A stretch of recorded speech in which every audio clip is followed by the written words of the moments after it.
বা নারীর প্রতি সহিংসতা নিয়ে যে ধরনের কথা হচ্ছে, এটি নিয়ে কিন্তু সারা দেশের মানুষ মোটামুটি উত্তাল। আজকেও নানা জায়গায় আমরা বিক্ষোভ দেখেছি। কিন্তু রাজনৈতিক দলগুলো যখন কথা বলছে, কেউ বলছে যে এই পরিস্থিতি একটা নির্বাচন দিয়ে রাজনৈতিক সরকার আসলেই সম্ভব, পরিস্থিতি ঠিক হয়ে যাবে। কেউ বলছেন যে সংস্কার আগে করে ফেললে এই সমস্যার সমাধান হবে। কেউ আবার হচ্ছে সব কিছু মিলে বলছেন যে আসলে রাজনৈতিক সংস্কারটা পরে, নির্বাচনটির পরে দিলেও সম্ভব।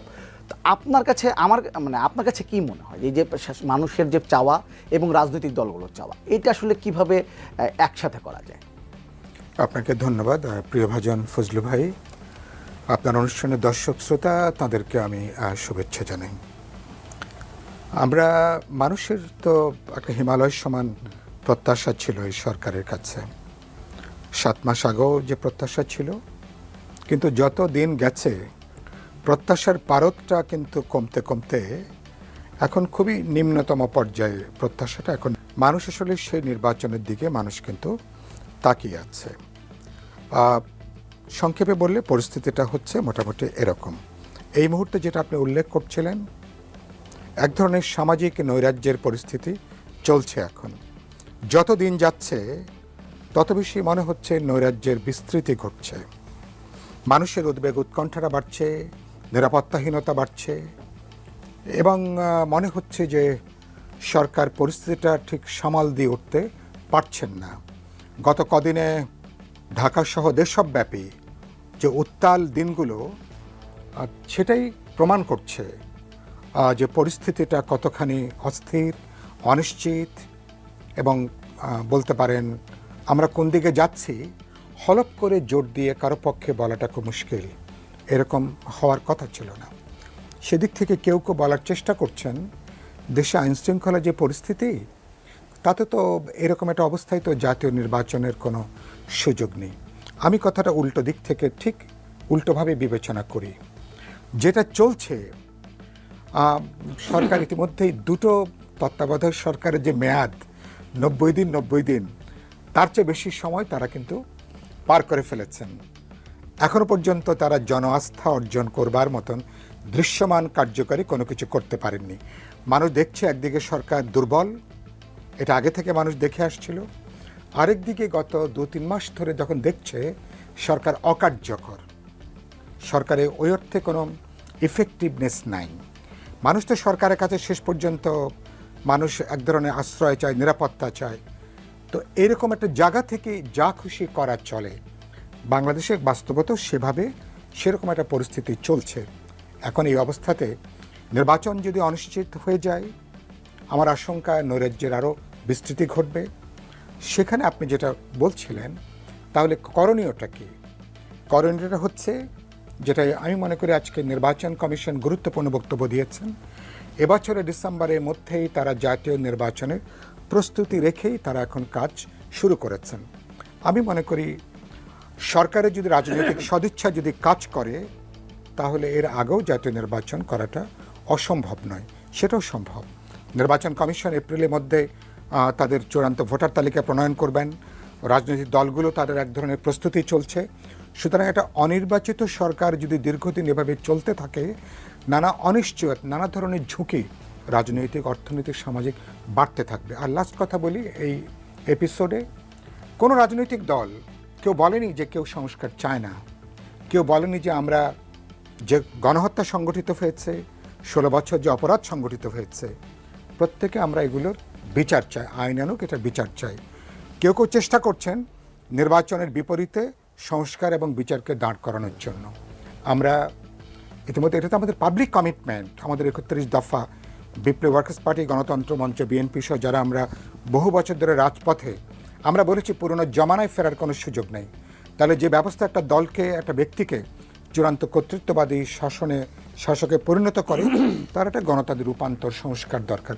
সেজন্য আমরা সংস্কারের ব্যাপারে আমরা আলাপ আলোচনা করছি, একটা বোঝাপড়ার জায়গাটা আসার জন্য। আরেকটা বিচারটাও সরকার, দুটো ব্যাপারে তারা একটা ভিত্তিটা তৈরি করবেন, পরবর্তী ইলেক্টেড গভর্নমেন্ট তারা এটাকে এগিয়ে নেবেন। আর দেশে কোনো বিপ্লব হয়নি।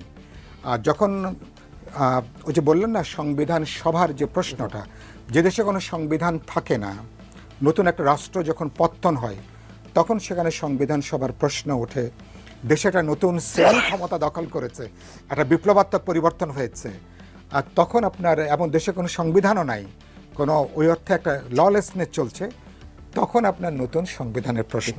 সুতরাং আমরা বিদ্যমান সংবিধানে আছি, আমাদের কমিটমেন্ট আছে, আমরা মনে করি আলাপ আলোচনা করে একটা বোঝাপড়া তৈরি করে ভবিষ্যতে নির্বাচিত জনপ্রতিনিধিরা তারা গণতান্ত্রিক সংবিধান প্রণয়ন করবেন, তার যেখানে যেখানে যে পরিবর্তন দরকার, এবং বাংলাদেশ গণতান্ত্রিক অভিযাত্রার দিকে বাংলাদেশ হাঁটতে পারবে, এইটুকু আমাদের চাওয়া।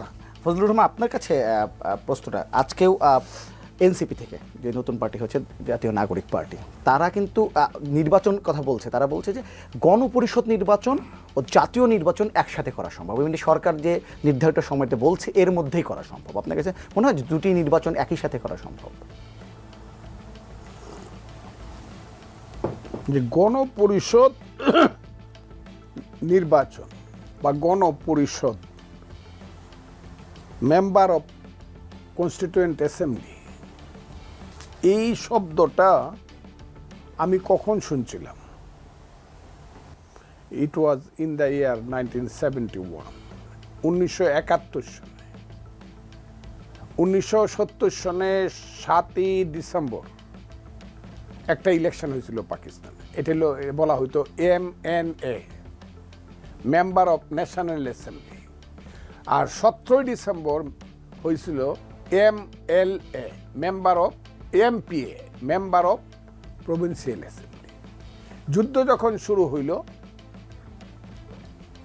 রাষ্ট্র পাওয়ার পরে আমাদের কোনো সংবিধান ছিল না। সেই সংবিধানটা প্রবর্তন করার জন্য একটা গণপরিষদ করা হয়েছিল সেই 72 সনে। সেই গণপরিষদের অধিবেশন 10 এপ্রিল প্রথম বসেছিল এবং 4 November, April, May, June, July, August, September, October, November, 8 মাস গণপরিষদ বসেছিল। বসে বাংলাদেশের সংবিধানটা লিখেছিল, যেহেতু সংবিধান ছিল না এবং রাষ্ট্রটা নতুন হয়েছিল, এবং তারা 16ই ডিসেম্বর থেকে এটা কার্যকরী করে পদত্যাগ করছিল। পরের বছর 73 সনের 7ই মার্চ আবার সেই নতুন যে 72-এর সংবিধানের অধীনে ইলেকশনটা হয়েছিল। এখন আমাদের যারা নতুন দল করছে, তো তারা কি বুঝে আমি জানি না, তবে এই যে গণপরিষদ ইত্যাদি ইত্যাদি এইসব মনে হইলে আমার অতীতের 2-একটা কথা মনে হয়ে যায়, অপ্রাসঙ্গিক কিনা জানি না। আজকে হলো 11ই মার্চ, কথাটা ঠিক না বেটি? 11ই মার্চ প্রথম আমি ট্রেনিং শুরু করলাম, মুক্তিযুদ্ধের ট্রেনিং। শুনলে আপনাদের কাছে অবাক লাগবে কথাটা, কারণ আমি BLF এর মেম্বার ছিলাম। 1969-70 সনে আমি এই আঙ্গুলের রক্ত খাইতে সিরাজুল আলম খানের কাছে মুক্তিযুদ্ধের শপথ নিয়েছিলাম, জহুরুল হক বা ইকবাল হলের শানে বান্দানো ঘাটে সুবে সাদেকের সময়। 7ই মার্চে বঙ্গবন্ধু যখন ভাষণ দিলেন, সেই ভাষণের পরে রাত্র 12টার সময় আমি এবং শাহজাহান সিরাজ একই রুমে রুমমেট ছিলাম, 116 নম্বর ইকবাল হল। উনি বললেন, ফজলু এখানে আর থাকার দরকার নাই। আমি উনার জুনিয়র, আসলে আমি উনার কর্মী ছিলাম, জুনিয়র। কি করতে হবে? কালকে সকালেই চলে যাও। এই 7 থেকে 10টা পতাকা, নতুন পতাকা, যে পতাকাটা 2রা মার্চ জনাব আসম আব্দুর রব ঢাকা বিশ্ববিদ্যালয়ের বটতলা থেকে গিয়ে দোতলায় উড়াইছিল, লাল সবুজের পতাকা, মধ্যে একটা হলুদ বাংলাদেশের ম্যাপ। সেই 7 থেকে 10টা পতাকা আমার হাতে দিয়া বলল, আরও পতাকা লাগবে, তবে এইগুলা তুমি হিসাবে নিয়ে যাও, নমুনা হিসাবে নিয়ে যাও।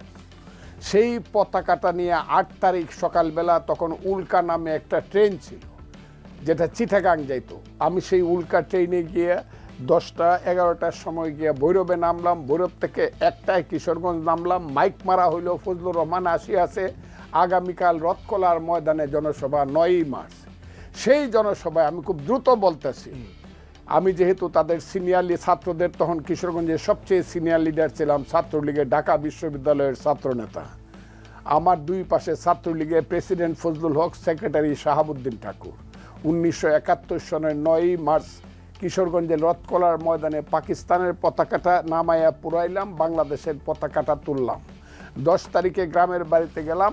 আজকে 11 তারিখ থানায় গিয়া বললাম, ওসি সাহেব আপনার কোনো কাজ নাই, অস্ত্রগুলা দিয়া দেন, আমরা এখন ট্রেনিং দিব। 11 মার্চ 1971 সনে ইটনা মীরাকান্দির মাঠ বলে ফুটবল খেলার মাঠ, সেই মাঠে ট্রেনিং দিছি 26 মার্চ পর্যন্ত বাদিছি।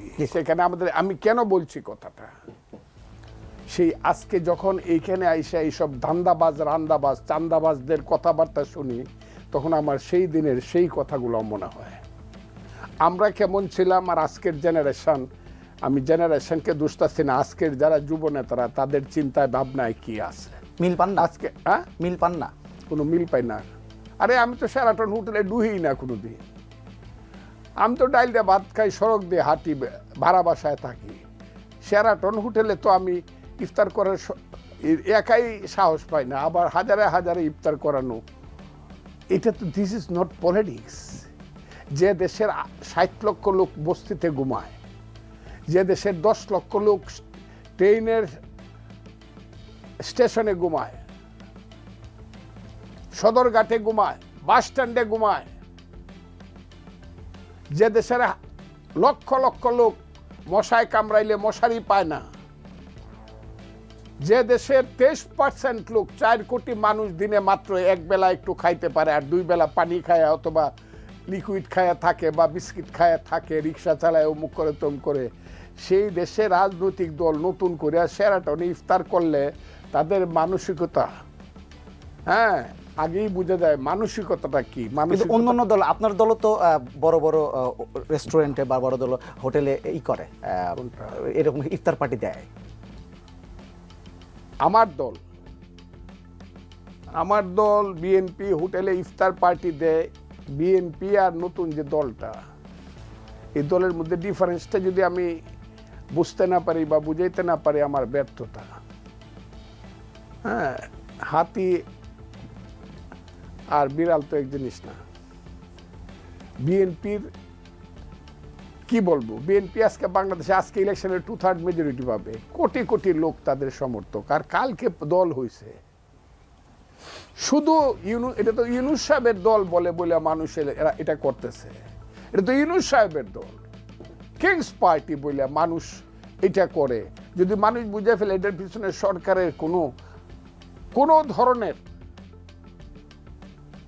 মানে কি বলবো উৎসাহ উদ্দীপনা অর্থ বিত্ত নাই, তাহলে কালকের থেকে তো মানে মিটিং করলে স্টেজে কিছু লোক থাকবো, মাঠে কোনো লোক থাকবে না। আমি ছেলেদেরকে নিরুৎসাহিত করি, তারা যদি পলিটিক্স করতে চায়, বাপের বেটা যদি হয়, তারা যাওয়া উচিত গরিবের বস্তিতে, তারা যাওয়া উচিত কৃষকের ক্ষেত কামারে, তারাও যাওয়া উচিত ভূমিহীনের সেই অর্থে, তাদের ওইখানে গিয়া পলিটিক্সটা করা উচিত। এই যে নতুন পলিটিক্স, সংবিধান পরিবর্তন করবে তারা, সংবিধান কি দিয়া তারা পরিবর্তন করবে? আমি খুব ক্লিয়ারভাবে একটা কথা বলি, সংবিধান পরিবর্তন করতে হলে তাদের কোনো রাইট নাই, নো রাইট। এই যে ডক্টর আলী রিয়াজ সাহেব, তাকে আমি ব্যক্তিগতভাবে অসম্মানজনক মনে করি না, উনি সম্মানিত মানুষ, আমার দেশের একজন সন্তান, গিয়া বিদেশ আমেরিকাতে প্রফেসর, ঠিক আছে, উনি জার্নালিজমের এখন পলিটিক্যাল সায়েন্সের প্রফেসর, আবার উনি আইছেন আবার সংবিধানের প্রফেসর হইয়া। হিন্দুদের একটা ধর্মে কথা আছে, সত্য যুগে ছিলেন হরি, তেতা যুগে রাম, দ্রাপর যুগে কৃষ্ণচন্দ্র, কলিতে গৌরাঙ্গ। একই ব্যক্তি বারে বারে বিভিন্ন রূপে আসে, উনি একটা সংবিধান লিখবে, 40 বছর যাবৎ যিনি দেশে নাই, দেশের কিছুই বুঝে নাই, উনি আমেরিকান নাগরিক একটা সংবিধান পরিবর্তন করে লিখবে, অনেক সময় বলে ছিঁড়া ফেলাইয়া দিব। এইটা আমি ফজলুর রহমানকে মানতে হবে, যে ফজলুর রহমান যুদ্ধ করে এই দেশটা সৃষ্টি করছি, আমি এটা মানি না।